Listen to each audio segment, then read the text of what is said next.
Okay, but we're recording now. Yeah. Good to see you. Hey, Tessa. Thank you for taking the time to do this Absolutely. and kind of kicking us off. It happened that I have time, sort of. So, where are you at? Catch us all up to, the last we saw of you was in September up in Park Rapids, but you've had a lot going on since then, even before quarantine. So, can you give us a little update as far as like where you're at, how you're doing, um, those sorts of Yeah. things? So last time that I saw you in September in Park Rapids, that actually I miss Park Rapids a lot. That was a really fun summer, I really know. cool. It was really good. It was one of my favorites. Yeah, same here. So after the Nemeth, I was kind of like a working back and forth from Madison and the Nemeth. Mm-hmm. I had a couple shows in Madison set it up, mostly with the city of Madison. Mm-hmm. So there was a project that it was interesting. It taught me a lot about how public art. When I had to work with the city, and that means I had to work with the fire department, with the owner of the building, with the city and in general. So a project that is supposed to be like only 20 days ended up being like a 3 months project. Yeah, So, I remember you had, you were working on those, you were doing all the knitting for some of those pieces, and I remember the parts of those projects were being developed still in the summertime. yeah, that was another one. I had like during that time I had 3 projects set it up. That one that was doing the knitting part was for the Colon Art Library. It's a project that's been going since 2014. Uh-huh. So I started 2014, and then the Colon Library asked me to do a yarn installation on the premises. So I just had the opportunity to do this stall in a huge um, um, kind of like a grid uh, um, Mm-hmm. door that separates those exclusive and beautiful and kind of hiding books and the treasure books, right? Yeah. So it was not really a door. It was just this interesting door, this kind of like a between the access of the public and what is hide. So what is hiding knowledge, how we can have access to it. Okay. So I was invited to revisit the project, and I decided to do it. And so I started doing it in September 2018. I started knitting, and Mm-hmm. it ended on 2019. And I was knitting everywhere. So it was really beautiful because it was an ongoing project, and I knit everywhere: Park Rapids, Bemidji, Madison, Minneapolis, Los Angeles, Medellin, Mompox. I was everywhere. Wherever I can have access to my knitting, I was just doing it everywhere. So Mm-hmm. it was a really cool project. So when I came back from the NEMA, I had to install that project because finally I have all the pieces. And it took me a lot of a lot of time. Like at those little pieces was kind of tangling between the grid, and I had to do some knots so they can get together. And it took me like a 2,500 knots. So I knew with my fingers super crooked. I don't know. And then I was doing this other project that is like dealing with the fire department, dealing with the city, dealing with the owner of the building. I was like, so it was like a really interesting 3 months. So when that happened, I was just really like, I was just tired. I was tired, and I wanted to come back to Colombia and visit my parents and kind of like a revisit like what I want to do. And Mm-hmm. I don't know, I was missing being in the studio. I think that I've been allowed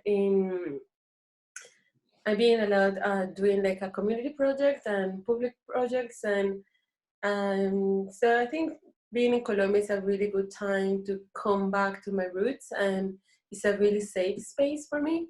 Mm-hmm. So I can create like the new stuff. Sure. So I went to I went to Colombia from early December or late November to January. Mm-hmm.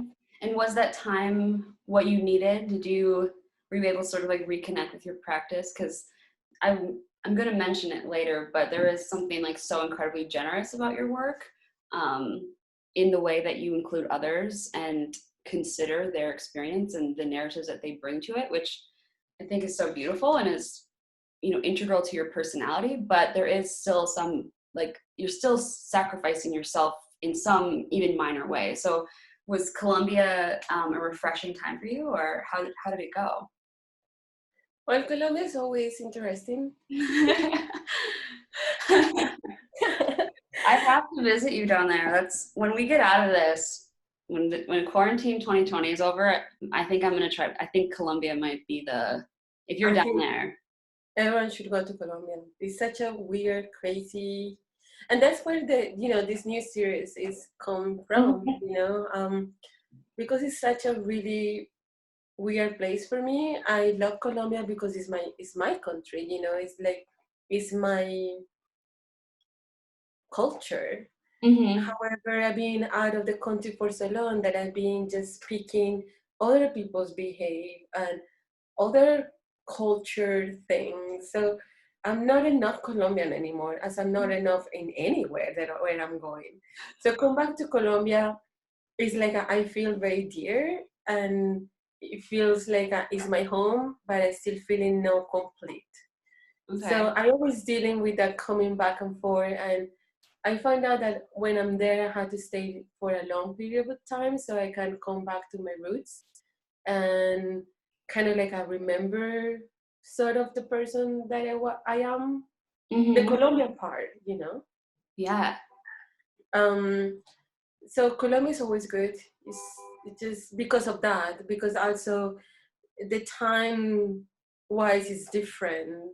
Mm-hmm. It moves different. Every culture, every country moves in a different way, dependent of the way to live. So Colombia moves in a different slow pace in comparing to United States, for instance.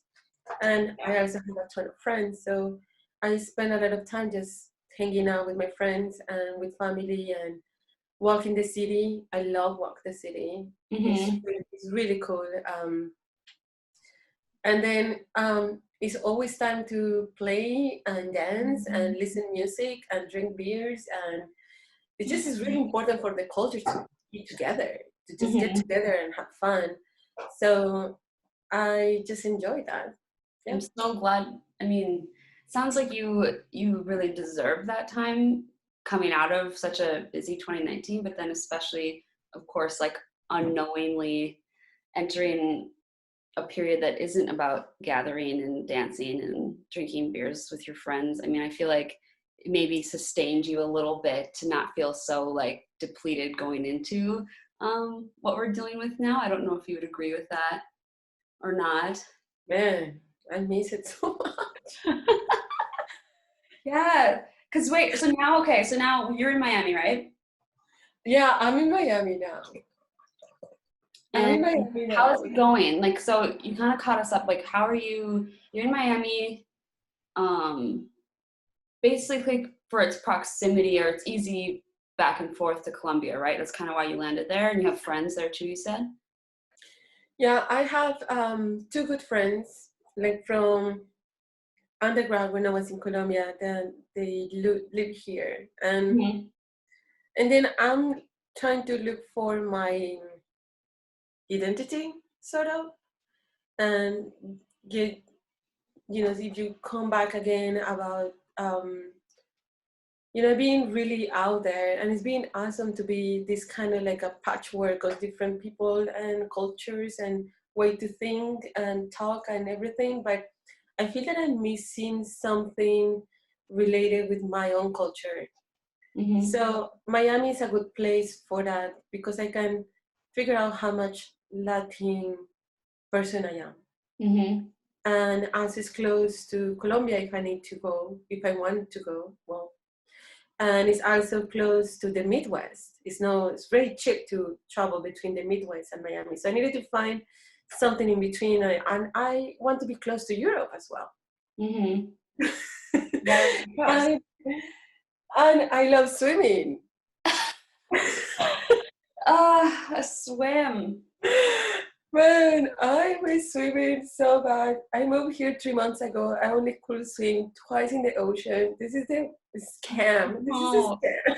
I mean, if there's any question of like your dedication to social distancing and doing this properly, like all I need to know is that you're resisting swimming. Because that's especially in Miami. You're doing your part. It's really bad.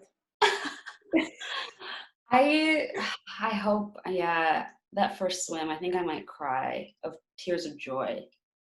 Yeah, I can wait. I love swimming. Swimming is really good for my soul. Mm-hmm. It's really, really, really good.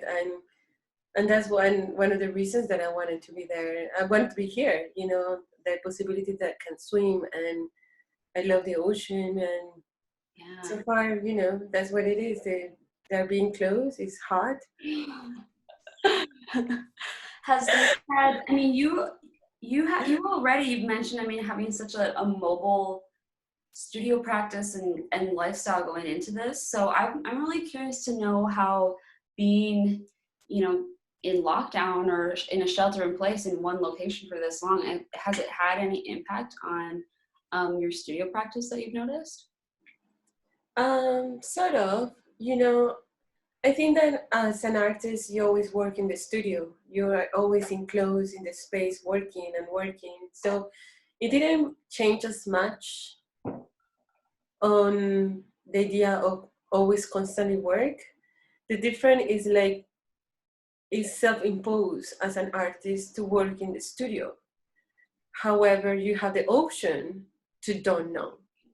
Now you don't have the option, and that is make a certain stress over your practice because you just have to face it because it's there. There's no other escape. But I always use I think that everyone has a different relationship with art. For me, is what I love to do. So do whatever related with is also positive. It's a safe space, and that's how like even even if you move around, doesn't matter you how your practice going because doesn't matter where you go. It's like it's your internal home, and that's why I make things more like solid for you. Yeah, absolutely. Your inner self, if that makes sense. Mm-hmm. It's the same if we come back to the idea of the knitting. When I was doing the knitting door, no matter where I was going, because I was doing my studio practice all the time, the only thing that changed was like the outside view. That's also super important. Right now, I'm just enclosed in a sort of like a room studio. I think artists were probably more equipped to handle this sort of abrupt lifestyle shift, probably more than a lot of other professions or types of people. But what you mentioned, like the agency thing and like having the choice over those types of habits, that's what is different. But I think overall I'm probably handling it better than a lot of other people. Yeah, I think so. I think that because you know the idea of the studio, and this is what you do. You live in a whatever quarantine basically. You just work. The time I had with you this summer, I feel like, and with your work and experiencing it and what you, I think, were offering within that show, I think has helped me sort of navigate this current situation. And so just for anyone who maybe wasn't able to make it to our show last season, Luisa did a 2-person show with Bruce Engebretson, who's a Park Rapids area weaver. And it was just this lovely experience to watch you and Bruce be so generous with our guests and I think connect them to the narrative that you both were developing day by day. So of course you had that developing installation piece. You had some of your drawings and works on paper, and then also the impossible landscape puzzles. And this is coming more from just my point of view and how I experienced that show, but I felt like, especially with the puzzles, you sort of created this moment and this sort of like controlled environment for people to experience like feelings of frustration, um, just a challenge. And without maybe people even thinking about it, you were sort of teaching them mindfulness, especially in the face of conflict. And so I think that was already relevant when it was being shown. And I think it really meant a lot for a lot of people to have that opportunity to experience that. But now I think with, now we have a global pandemic, and I think that work still is really important, even if we're not actively engaged in it like we were last summer. But it feels like an impossible landscape. It feels like an impossible landscape within myself, like in an internal, like bodily sense. Like we are fighting this new thing that we, is totally invisible to us. And it just poses its own sort of like, when you're protecting and sort of treating your body as this landscape that you're essentially like protecting and maybe even battling. But then also it goes in, then it goes to a more macro level where it's like, we're also thinking about, of course it's become like a politicized thing, and the economic struggles and all these things. So it's like another additional layer to that. So basically that was a really wordy way for me to ask, if you are you thinking about, have you reflected on that show and how the meaning has already changed in just such a short amount of time? When I was doing Impossible Landscape, I was reflecting on the idea of giving up sometimes. Sometimes you fight really hard, and mostly, sometimes the best way to do it is just let it go. Mm-hmm. So how you can let go, so you can also leave the rest of the universe or the world to just put the pieces together so you don't be so involved. Not because you're going to find an answer again, mm-hmm. but at least you can take it out of your system, and then you can have certain peace with that subject. And that can happen with many other things in your life. I'm just experimenting with my own emotions, and art allowed me to do that, and then finding some ways that I can deal with my own journey, right? Mm-hmm. I think that during the current times is kind of like, I don't know. I thought this year's my year. I'm still thinking this year's my year, so. But I was thinking the other day about just like I have all these plans and things that I wanted to do, and then I think that I told you in the phone about like what we say in Colombia, that sentence about like if you want to laugh. If you want to make God laugh, you have to tell him your plans. I'm grateful that the world is being slow. Yeah. It's really hard to catch up in daily basis, to catch up with the world. And I'm glad that everyone is kind of in a slow pace, because I think that we all need to. We don't have any power over the situation. The only power you can get is how you take the situation, mm-hmm. how you can survive it, how you can serve over what we have, and I think that everyone has different ways to cope and to make the better of it. But I think that it's just being patient, just patient. Be patient, don't die, don't make other people die. Amen. We can just close it here. Just like, just don't kill anyone, don't die. Don't think about that too much. And I think that we're all pissed. Yeah. I'm frustrated. Yeah, I'm frustrated about don't do what I like to do. I want to go eat oysters. I want to swim in the ocean. I want to see people. I want to hug people. You're in Miami, for crying out loud. I'm in Miami. That one, there was a very anxious drawing. It was really anxious. I was really anxious, and I was feeling like very like scared and anxious, and I didn't know what's going to be happen. I feel like at the beginning I was totally messed up between like, this is scary, this is global health, this is public health, this is also personal. My plans, where are they going to go, where my life is going to go, and I don't need to think. I just need to put it out. And when you see this drawing is really crowded and extremely intense on lines and dots and all the emotions, I try to create like this small emotion pad and put it together. And it was a way to relive, to just like put it out. Yeah. And it's just some of those things it's almost impossible to reflect on while it's happening.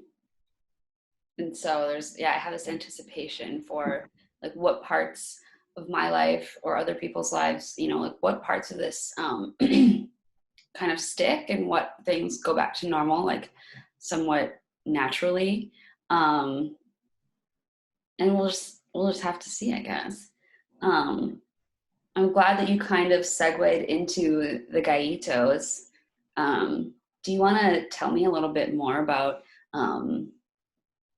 that? Like, that's your newest body of work, is that, or what you've been working on now?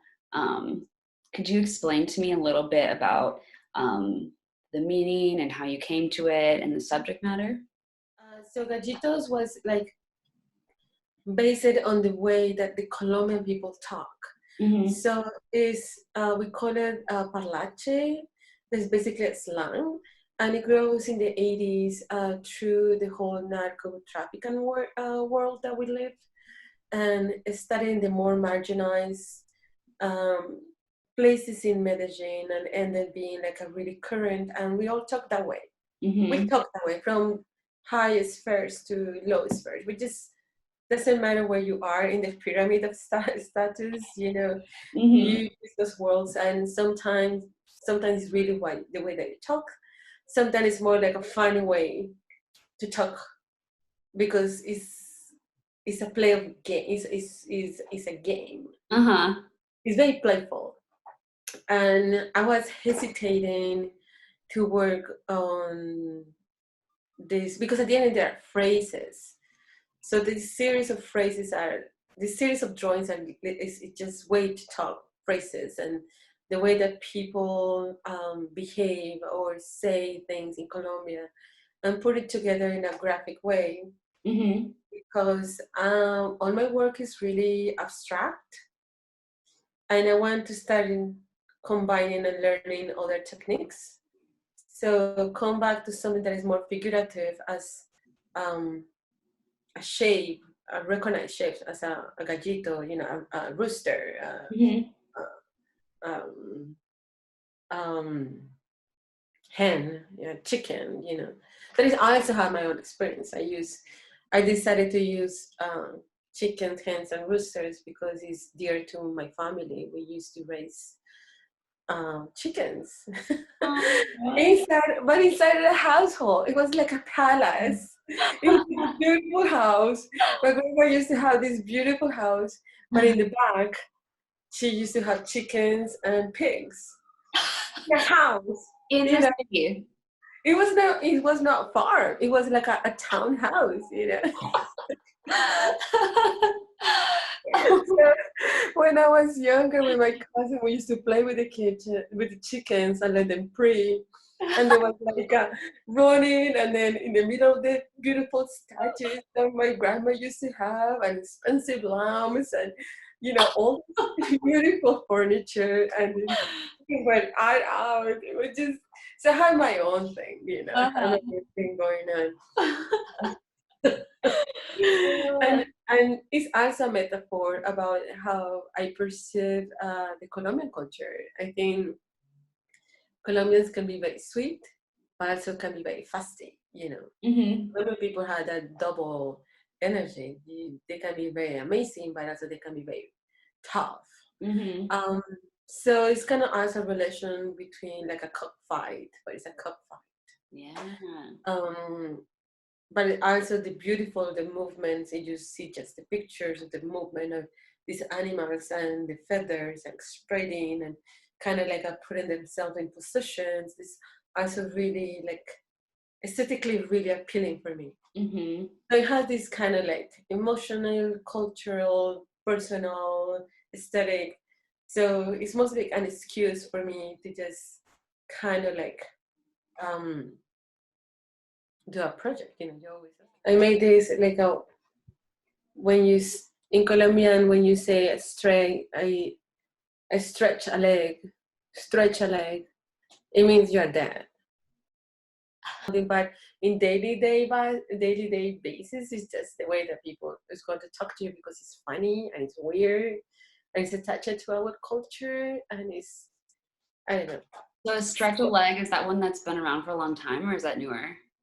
No, it's been a while. If you stretch a leg, how do you say it in Spanish? Estirar la pata.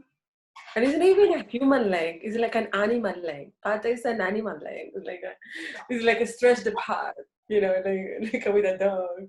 Oh, funny. It's just so funny because that gesture like doesn't remind me of death. I don't know. Like when would you say that? When someone dies. Oh, so it's like literal death, not like I feel shitty today. It's like no, it's something like this person is dead. This person stretch apart. They stretch the part. Stretch the part. Stretch the leg. That's good. I like that. The leg is really prominent, and someone is carrying another animal. It's kind of pretty, Uh-huh. One of the chickens or one of the roosters is carrying the other one that is probably here, and that one is dead, and. It looks a bit like a landscape too, at least in like a detailed sense, which is kind of nice. It is, it's quite like I try to mix, this abstract way that I do and with something more figurative. Mm-hmm. So I'm also learning, from the techniques and also growing. And then there is other, like being rapid.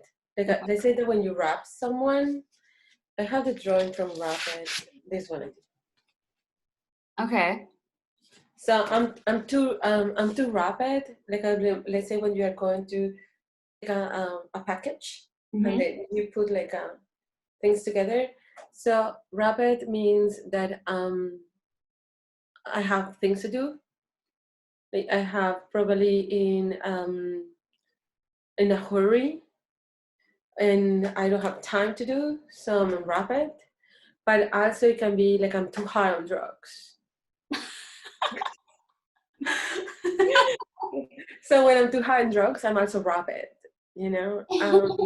So maybe, yeah, I mean, it could be both at the same time too, I guess. Listen, I don't know. I don't make it out. I wish I can make it. I wish I can do it. I wish I can bring. I think that. I don't know. I think that my status economist to probably make a new word, a new metaphor. I don't know, something that people can say all the time because, like, it started like really in the 80s and then became something growing and growing and growing. And you said this was this related to the narco culture or was it different? It was related. That's how it started. The ones that I have around. We have something. This is like kind of like nasty. Ooh, okay. What is it called? This one, the phrase is mostly like when you want people to bother you, you can say paint a forest. You go paint a forest and get lost. Does that make sense? That sounds a little feisty. Yeah, that's mean. Like if I don't want to deal with you and you being very annoying towards me, I can say right away like, why you just don't paint a forest and you get lost on it? Oh my god, that is so like specific and like very physical. Yeah, it's very like fuck you. This is a really, I love it. I love this body of work from you because I mean you talked about going back there to kind of reconnect with that part of your identity, and like what a lovely way to do it. And mostly all those phrases are you have to be immersed in the culture. I think United States you have like rolling with the punch is right. That was new for me when I hear it. And I think that for 2 years I say rolling with the poncho. Because I thought the poncho roll, you roll and the poncho roll, right? And but then I thought it's running with the punch, and I thought like, oh, it's based on, you know, Yeah. it's also a little bit, violent, just What was there is an existing words in other cultures. that? Mm-hmm. Like we don't have homesick in Spanish. Oh yeah. We don't. We have nostalgia. Nostalgia is part of homesick, but it's not homesick. Yeah. It's You're part of it, but doesn't mean that. But you have homesick and you have mal de pays in French, and it's kind of the same. But you don't have that in Spanish. I love to. So, do you say if you're feeling homesick there, do you say I'm feeling nostalgic?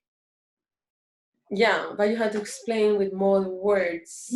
Because nostalgia is a feeling of longing, but the way I think of the word nostalgia, I think of like kind of a rosy-eyed view of like the past and sort of a longing for it, but it's not like homesickness is longing for a place. And I think it's Yeah, longing for like, and it's home. yeah, and not just like the beautiful parts of it, but all parts of it.